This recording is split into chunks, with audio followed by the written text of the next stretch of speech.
Well, even if the president had given Congress 30 days notice, was the prisoner swap itself legal? Our senior judicial analyst, Judge Andrew Napolitano, is with us on the Fox News deck. Was the swap itself, 5 of them for Bo Bergdahl, legal? No. There are 2 legal problems with it, one of which you just discussed with Mike Emanuel. And the statute is actually stronger than Senator Feinstein has characterized it. The statute requiring the 30 days notice prohibits the use of taxpayer dollars or federal funds to pay for the removal of anybody from Gitmo if the Congress hasn't been given 30 days notice. So the first challenge to the government's behavior is that he unlawfully spent money to physically get these guys out of Gitmo and to Qatar. But Congress couldn't have said no. He just had the obligation to notify them. Correct. Okay. And he signed into law the statute that said he's got to give the 30 days notice before he can spend the money. Right. When he did so, he criticized the law, but he signed it nevertheless. The other problem is far more, the other unlawful behavior is far more problematic for the president.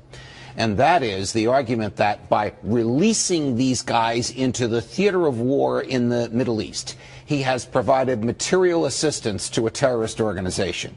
Fact. The Taliban has been declared by the Congress and the president to be a non-state terrorist organization. Fact. Federal statute makes it a crime, punishable by 10 years in jail up to life in prison for materially aiding a terrorist organization. Fact. The courts have ruled any assistance knowingly and intentionally provided to a terrorist organization by an American makes that American liable for prosecution under this statute. You're accusing the President of the United States of aiding and abetting the enemy? Yes.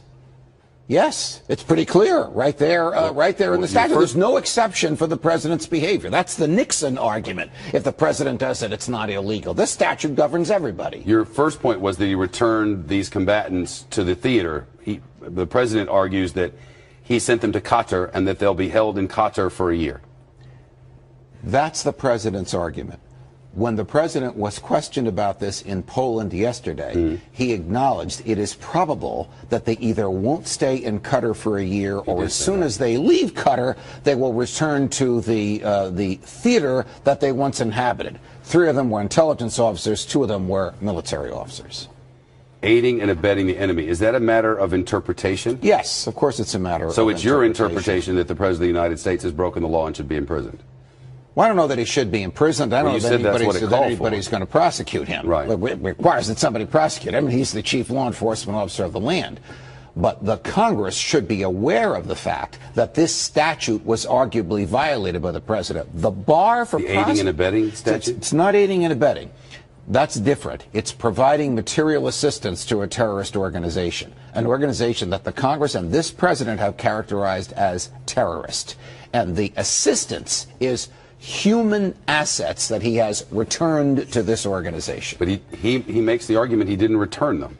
He makes the argument that he sent them to a neutral place, but that he believes that they may do us harm. A person is presumed to intend the natural and probable consequences of his behavior. Exactly. And the natural and probable consequences of his behavior is they're going to end up back with their colleagues at the Taliban. So what you're saying is that in that you can't provide anything material like weapons or technology or money. You also can't provide any humans. That's in the way that I will say in fairness to the president, the case has never been scrutinized by the courts because no one has made this challenge yet. Because under the Constitution, the commander-in-chief can do what he wants in the way he sees fit with prisoners of war. But he can't break a statute in the process. He can't spend money that's not been authorized, and he can't aid a terrorist organization. Look, if he had sent them to Qatar and they were going to stay in jail in Qatar, this argument wouldn't hold water. Got it. But because he said yesterday in Poland he knows they're eventually going to leave Qatar and go back to their colleagues in the Taliban, I think the argument should be explored about whether or not he materially assisted a terrorist organization by this bizarre prisoner swap. All right. Judge Napolitano, thank you, sir. You're welcome. It's nice to see you as always. Good to see you.